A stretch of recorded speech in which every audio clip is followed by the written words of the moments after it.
iblis. Kata iblis ketika ditanya juga di sini, ya, siapa musuhmu? Ya, fakam a'dauka min ummati. Kata Nabi, berapa musuhmu? Musuh-musuhmu iblis dari umatku. Ya, kata iblis, isruna nafaran, ada 20. Jadi temannya ada 10 orang, 10 golongan. Nah, musuhnya ada 20. Awalahum, yang pertama kata iblis, anta ya Muhammad, kamu. Jadi musuh iblis yang pertama itu adalah Nabi Muhammad. Kenapa? Ya kamu yang mengajak orang untuk benar, sedangkan saya mengajak orang untuk enggak benar. Kamu ngajak orang ke surga, saya ngajak orang ke neraka, maka kamu musuh saya yang paling utama. Apalagi sekarang bulan Maulid nih, kita harus tahu sejarah tentang Maulid, tentang Nabi kita. Jadi jangan Maulid Maulid, tapi sejarah Nabinya nggak tahu. Atau dulu waktu ke sekolah kita ingat, sekarang udah berapa tahun kita nggak sekolah. Kita ulang lah, nggak apa-apa ngulang ya, walaupun kayak anak SD nggak apa-apa. Jadi Nabi Muhammad itu dari nikah saja lah. Nikah usia 25 tahun sama Siti Khadijah binti Khailid. Nah, pada saat itu beliau adalah janda, usia umurnya 40. Nah, Nabi Muhammad diangkat menjadi nabi itu di usia berapa tahun? Tuhan lupa, kelamaan. Nabi atau belum jadi nabi lah, Muhammad diangkat jadi nabi itu usia berapa tahun? 40 tahun. Ini kan sayang-sayang. Dia yang maulid puluhan juta, tapi nabinya diangkat apa nggak tahu, ya kan? Ngapain kita bayar kiai mahal-mahal? Mending kita ngaji begini lagi baik. Ya kan? Jadi 40 tahun Nabi diangkat menjadi nabi itu.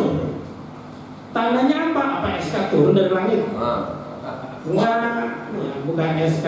Tandanya yaitu ketika Nabi Muhammad sedang bertahanus. Bertahanus itu saya berdiam diri di dalam gua Hira.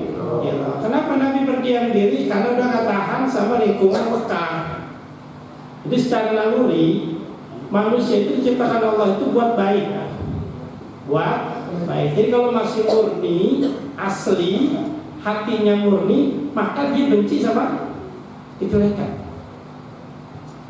Dia nggak mau melakukan kejelekan, itu manusia. Maka Nabi Muhammad itu masih murni. Maka ketika waktu itu kan belum jadi nabi, melihat lingkungan Mekah, mabok, zina, bunuh, perang, nipu. Nabi Muhammad masih murni, maka dia benci. Nah akhirnya saking bencinya beliau lebih memilih berdiam diri di dalam namanya gua yang haji umroh pernah kesana kali ya. Nah, kita kapan? Ya sampai besok lah kita mah ke tanah suci. Kalau enggak ke tanah abang dulu deh. Kalau enggak juga di tanah merah di Perosodan.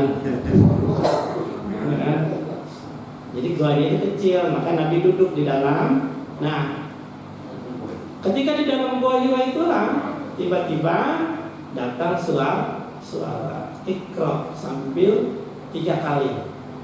Nabi menjawab, ma'an Nabi qari'in, saya nggak bisa baca. Kata suara lagi, Iqra baca. Saya nggak bisa baca.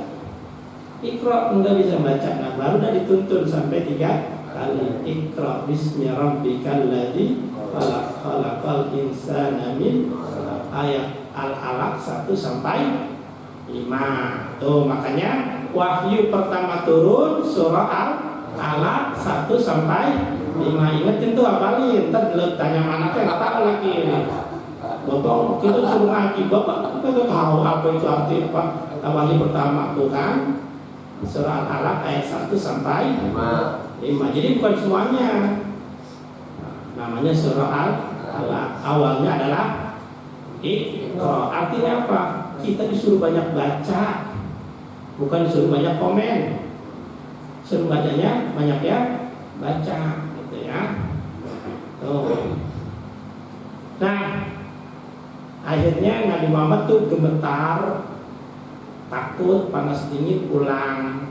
Padahal biasanya Nabi di Gua Hira itu lama, 2-3 hari, bahkan sampai 1 minggu. Kalau ditanya tanggal berapa tuh Nabi di dalam Gua Hira mendapat wahyu? Tanggal 17 Ramadan. Yang sering kita peringatin apa?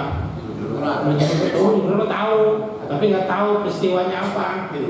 Jadi namanya Nuzulul Quran itu tanggal 17 Ramadan, ya kan?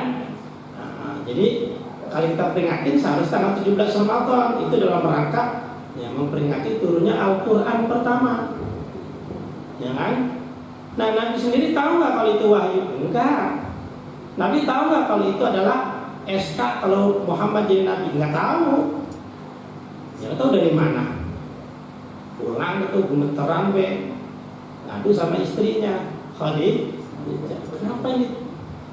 Kalau kita sama ayah, kenapa ayah gemeter begitu? Pokoknya nggak enak banget ini. Tutupin, meriang. Kukuban lah tuh, kukuban. Nah, maka ceritalah Nabi sama Khadijah begini. Kata Khadijah tenang, nggak ngapa-ngapa. Nah, akhirnya Siti Khadijah lapor sama pamannya, namanya Waraqah bin Nawfal, ahli Injil, kitab Injil orang Nasrani. Dulu Injil masih asli. Kasih tahu lah ceritanya begini. Oh, kata Waraqah, itu suara malaikat Jibril. Itu yang dibaca wahyu. Wahyu itu adalah kalamullah. Nah, artinya suami kamu Nabi mendapat wahyu.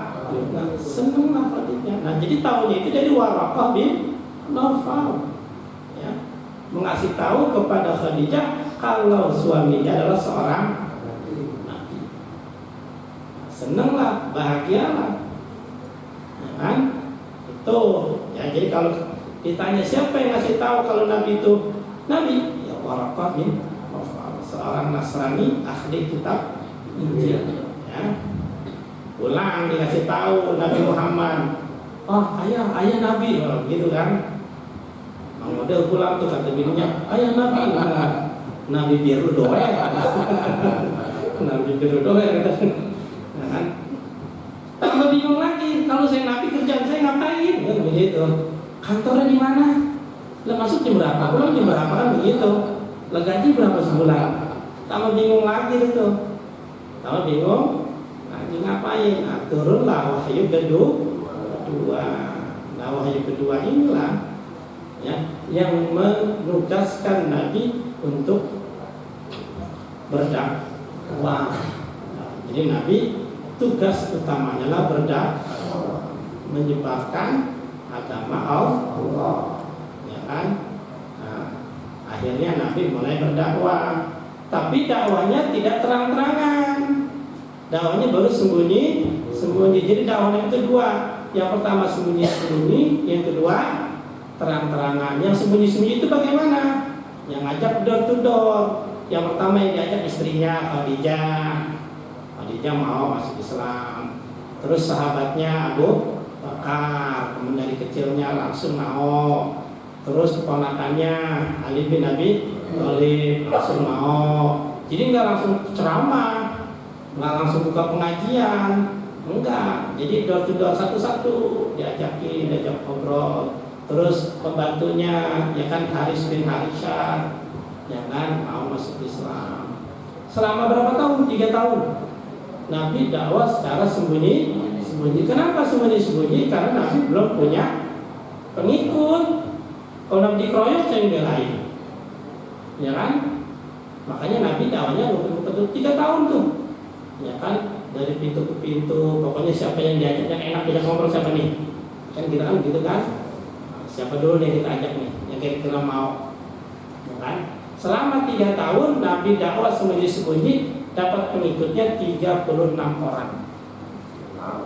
3 tahun Kalau kita mau bikin pengajian 3 tahun, kemudian bubar.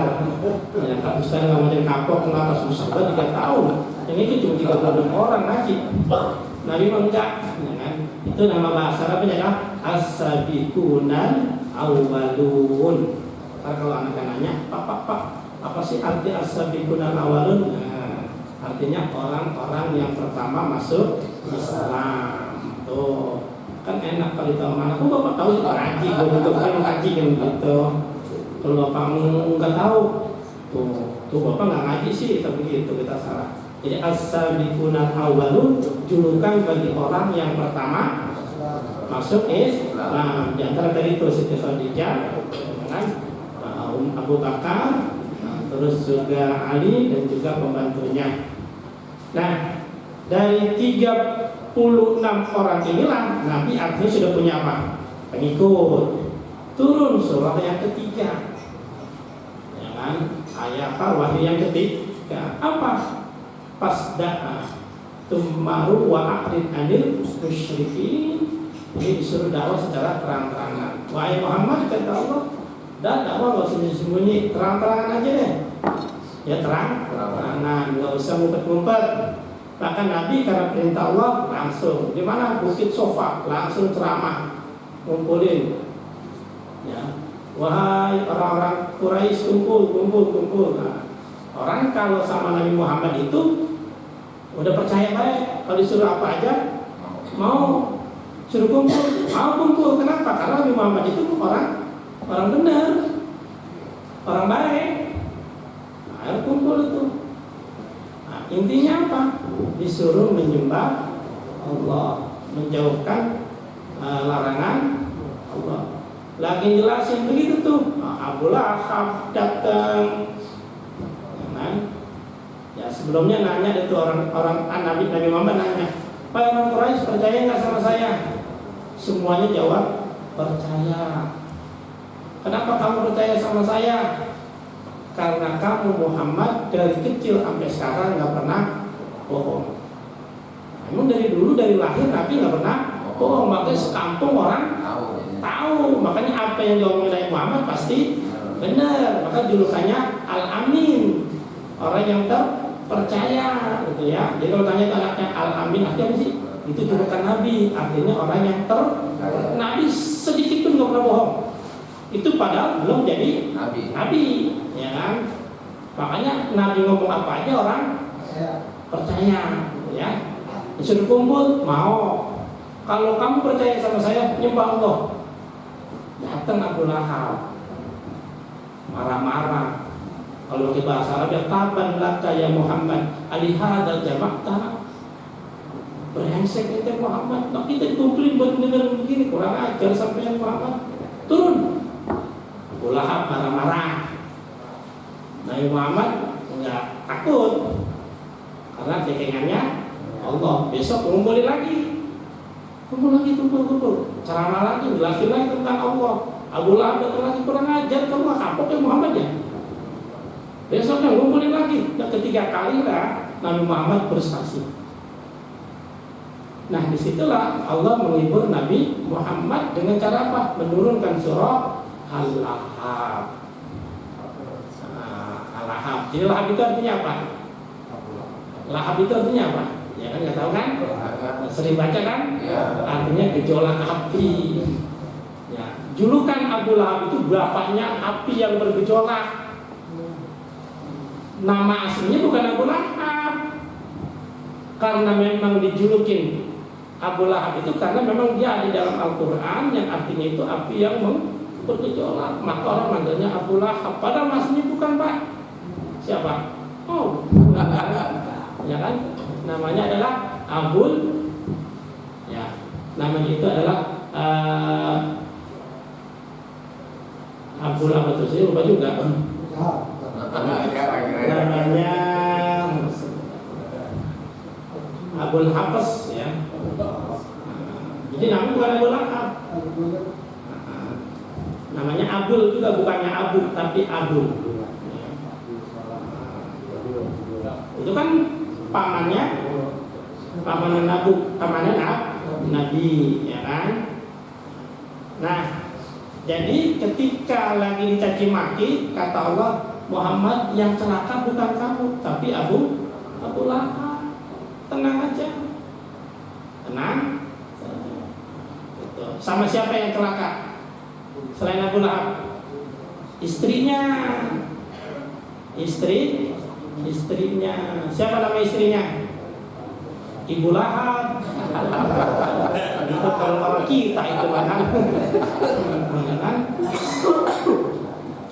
Nah, istrinya itu namanya Arwah binti Harab. Arwah binti Harab. Jadi ini encingnya Nabi, encingnya ini kompak nih, laki bini dua-duanya dibenci, marahin Nabi, dimarahin Nabi itu, dibenci, dicaci, dihina, bahkan difitnah berdua tuh. Nah, makanya dicap dua-duanya sebagai orang yang celaka, bahkan dicap sebagai orang kafir, ya kan? Orang kafir. Tapi ada cerita dalam sebuah hadis dari Abbas paman Nabi juga.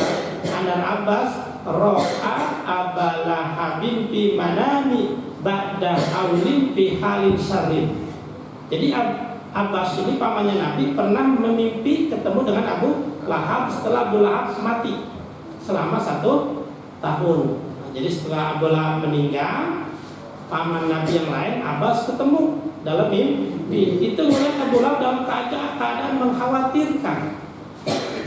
Lalu ngomonglah Abu Lahab, ya, ba'da mautakum, ya, setelah dari dia meninggal nih, jadi sampai sekarang saya nggak pernah istirahat. Diapain? Disiksa terus sama Allah. Sebentar pun, sedetik pun nggak pernah istirahat. Selalu disiksa. Tapi illa yaumal isnin, kecuali pada hari Senin. Azabku diringankan. Itu bukan di stop, tapi diringankan setiap hari Senin. Kenapa? Anna Nabi Muhammad sallallahu alaihi wasallam ulida yaumal isnin. Karena itulah hari kelahiran Nabi Muhammad. Itu kelahiran keponakanku. Ketika keponakanku lahir, Suwaibah, budaknya Abu Lahab, ngasih tahu, Tuan, keponakanmu lahir, ya kan, namanya Muhammad. Aku senang, aku gembira, aku bahagia mendengar keponakanku sudah lahir. Saking senangnya itu Suwaibah, budakku aku bebaskan, kamu bebas, ya kan, nggak usah jadi budak lagi. Kalau dulu kan budak dijual, beli, kan. Nah, berapa duit itu budak? Mahal. Ya kan, orang dijual beliin. Kalau Ronaldo itu berapa duit? Messi berapa duit kan? Mahal. Apalagi dulu disuruh kerja, ya kan, mahal, kan? Taruhlah 100 juta. Nah, maka kalau kita, jadi Abu Lahab dia saking girangnya lahirnya Nabi, pembantunya dibebasin. Nah, itulah intinya kenapa kita memperingati Maulid. Abu Lahab saja yang sudah dicap kafir, celaka dalam Al-Quran, masih dapat keringanan azab setiap hari Senin. Gara-gara apa? Seneng, bahagia lahirnya. Apalagi kita yang dari kecil, dari lahir udah beriman kepada Nabi. Kalau kita seneng dengan kelahiran Nabi, dengan cara apa? Memperingati hari kelahirannya, masa sih nggak dapat pahala? Kan gitu kan, Abu Lahab aja dosanya diringani, ya, apalagi ya cuma tadi Abu Lahab cara memperingatinya membebaskan budak. Nah, apalagi kita. Nah, cuma satu, ketika kita memperingati Maulid, sejarah nabinya jangan ditinggalkan. Kayak gini cerita-cerita kayak tadi, ya kan, harus kita tetap pertahankan, ya. Jadi lanjut. Jadi Abu Lahab itu celaka, tapi diringankan oleh Allah karena gembira, senang dari kelahirannya. Nah, dari situlah, ya, akhirnya agama Islam mulai berkembang pesat. Coba bedanya di Indonesia dengan di Arab, ya. Bedanya di mana? Di Arab yang menyebarkan Islam nabinya langsung, kalau di Indonesia kan bukan. Para wali. Cuman enaknya di mana? Enaknya di Indonesia. Kenapa? Karena orang Indonesianya ramah. Beda dengan orang Arab yang keras kepala, gitu ya. Jadi kalau orang Indonesia diajak kebaikan langsung mau. Kalau orang Arab nggak mau. Keras, makanya perjuangan Nabi berat. Enakan dakwah di Indonesia, yang langsung iman. Nah, singkat kata, singkat cerita, Siti Khadijah meninggal, ya kan? Nah, barulah Nabi nikah lagi dengan siapa? Aisyah. Ya, Aisyah itu anak siapa? Bukan anak Haji Ibanin, bukan anak pendek, bukan.